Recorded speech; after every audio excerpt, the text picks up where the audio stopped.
Gee, why?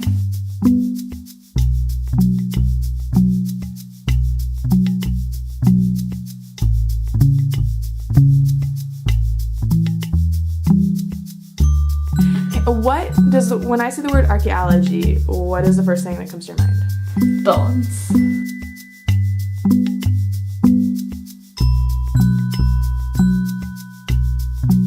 I think of people that are dig up remains and discover new things in the ground.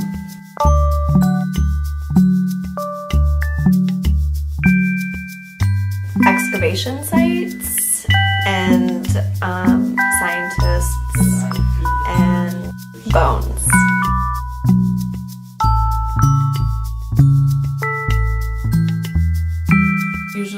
Typically think of the desert and scientists in the desert digging for bones, artifacts from past cultures.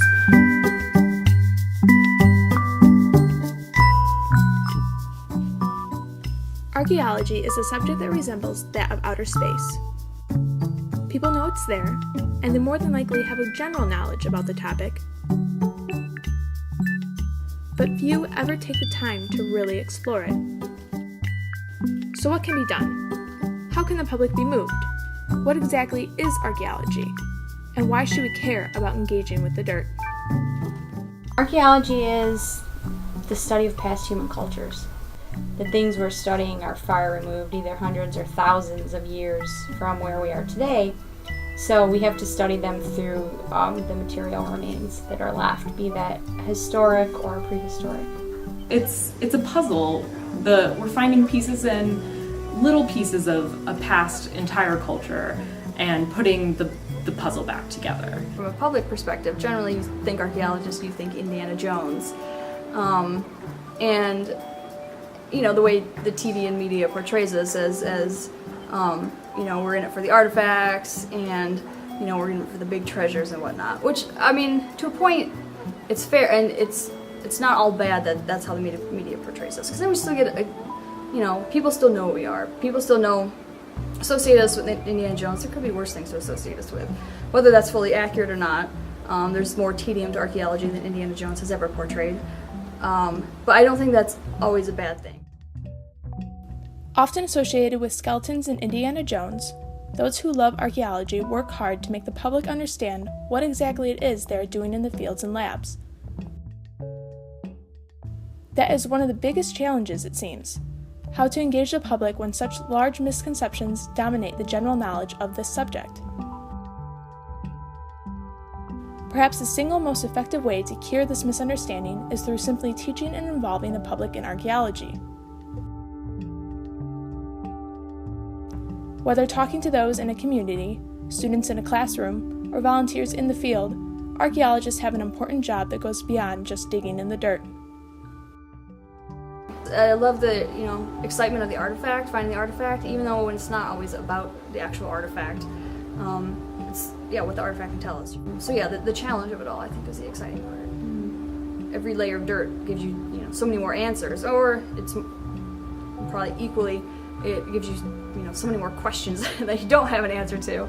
But it makes it all the more exciting, and getting at that original research question that you start off with, and then learning just how dynamic the research question can be and the layers that you need to answer those. I really like just peeling the layers of dirt away and just finding the little pieces. And I also like who doesn't like playing in the mud? I mean, it's like your childhood again, but just that finding something and recording that history is one of the best feelings.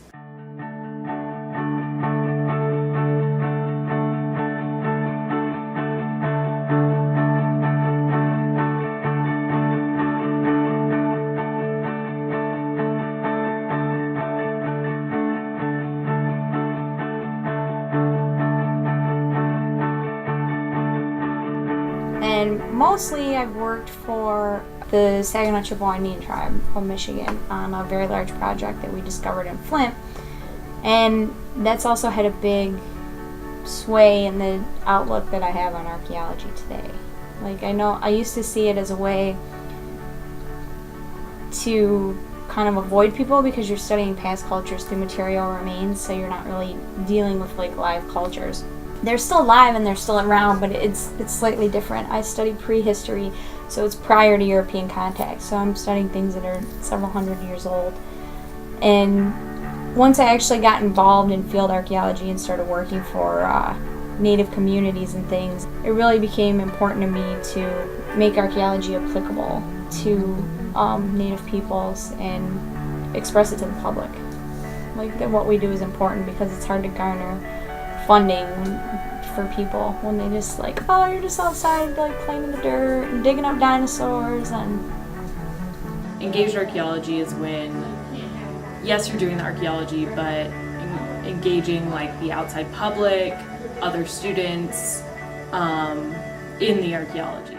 Like at Morton Village in the summer, on Saturdays, a lot of people will come visit us, or people take field trips, and just engaging the public in what we're doing and outreach and things like that, as well as also engaging like graduate students and undergraduates in the research. And so doing lab work, doing field work, just engaging everyone. I think public outreach is definitely important because people aren't really familiar with exactly what we do. The Indiana Jones idea, we're not like the TV shows or the movies put it out to be, and so it's really nice to talk to people and kind of spread the word that this is really what we're doing and this is what we're learning and understanding from this site or these artifacts. I have never been on an archaeological project that did not have some random public involvement. When I was involved in a project in Flint called the Stone Street Project, we actually developed the project with the Zeewing Cultural Center and the Tribal Council to make sure that it was what they wanted. So that project was unique because every community involved was asked for their input and actually gave their input, whereas usually you're targeting a specific community. So it turned out that project evolved constantly, and I think that was one of the best things about it, is that in terms of engagement, you have to be constantly evolving. Who you're trying to include and how you want to engage them really depends. Public engagement really just calls for public notification, which I think is what a lot of archaeologists think of when they think of engagement, and I think it's really detrimental because I think engagement can be a lot more than that. Yeah, the campus archaeology program, we focus on the history of not just MSU but the land itself. So we want to preserve that history, or at least get as much knowledge from the history as we can. So all the construction projects that happen across campus archaeology, we get in there, and then when necessary we do a full excavation. Yeah, you explain why it's not just important to us as archaeologists, but to the public, to everyone who's interested in our history and about what our history tells us about our future.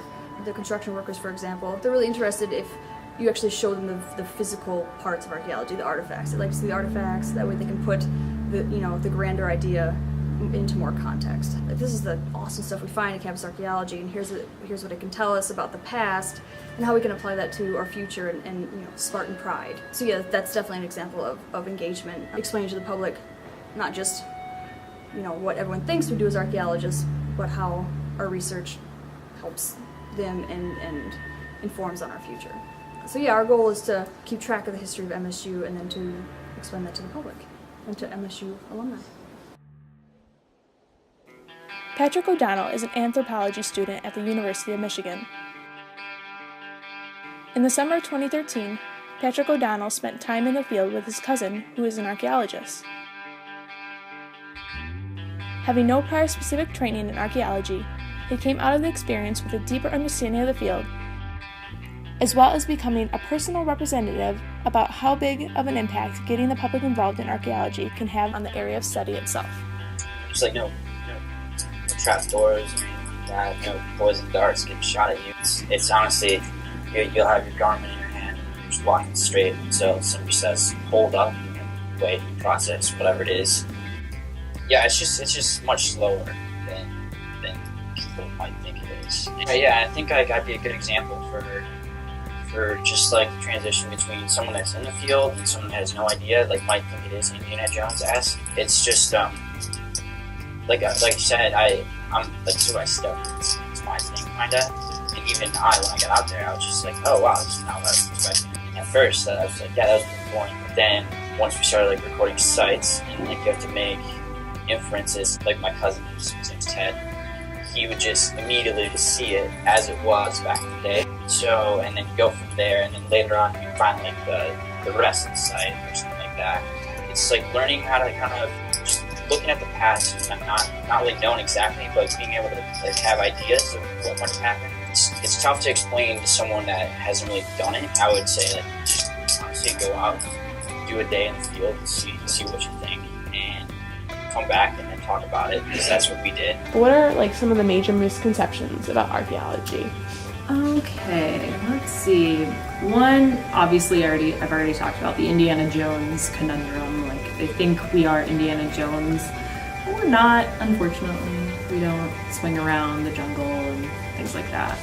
I mean, we could if we wanted, but we don't. Another one is that we're always digging up skeletal remains, which is not true. I've done other engagement projects where we do a science day. We made these little fake pits where we salted with like arrowheads we bought on eBay, and some of the kids got to like play in the dirt, and that kind of hands-on stuff even causes an awareness, because when you look down at the ground you don't always realize like what's right under your feet if you can't see it. So it just kind of, things like that create an awareness. The volunteers love it, and that's their goal. That's really what you want them to be able to do. Yeah, we often get the public involved. Generally on most of the digs I do in summertime, you can volunteer. You're more than welcome to volunteer. We teach you the ins and outs of archaeology, and we teach you that while artifacts are important, they're not the main part of archaeology. And while an artifact can tell you, or an artifact is a cool thing to find, it's actually what it can tell you about the past that's more important. So it's not just the physical artifact, it's the broader range of questions that artifact can answer, I think is the important thing to explain to the public. Also, with that explanation, a sense of stewardship is good for the public to understand. Once you lose the context, that artifact loses a lot of its value. And so to get that out to the public, a sense of stewardship, like, yeah, there's cool stuff out there, but it's best to leave it where it is and let an archaeologist know. But if you're not positively engaged with the public, then they tend to not be receptive. And you really need that positive engagement, otherwise you get shut down. I mean, people are running off their land. It's really all about that community involvement, and as soon as people hear you're an archaeologist, like, the conversation stops and you become the center of the conversation. Because everyone thinks Indiana Jones. They think it's like this super cool, fun, exciting, and it is super cool and fun and exciting, but it's not really Indiana Jones, but they always want to know about it. So you need to make sure that you're able to engage and speak with the public and leave that kind of positive impression. Archaeology isn't for everyone. Some people will go to the field and really just not enjoy it, but then you'll get some of those students that just fall in love, and you can see it. You can see that they have the bug, the archaeology bug. So that's a really rewarding experience. So. It's not static, because there's so many different things that we can be doing on a day-to-day basis. But just, I guess if I could put like an umbrella term on how you might think of it, it'd be just like looking at current state of things to make connections to the past and like figure out what might have been going on at a certain time. Because I guess like the standard definition is like the study of like human history or prehistory through excavation and like survey and stuff like that, which is true, but I don't know. It's tough. Our archaeology informs us on our past, and who doesn't want to be connected with our past and understand where we came from. You can take a tour of Mayan ruins or the Egyptian pyramids, and that's engagement too, just because it creates the awareness of the depth of the past that we deal with. It's beyond like what you read in a history book. It's really important to have that positive, you have to gauge what does the public need from you, how can your research benefit the public. And as an anthropologist, that should be your main goal. We're not just here to do research because we think it's cool. I mean, that's obviously what stimulates your questions, but you need to be able to make that research applicable to the public. And without public engagement, you have no way to know what do they care about, what do they think is cool.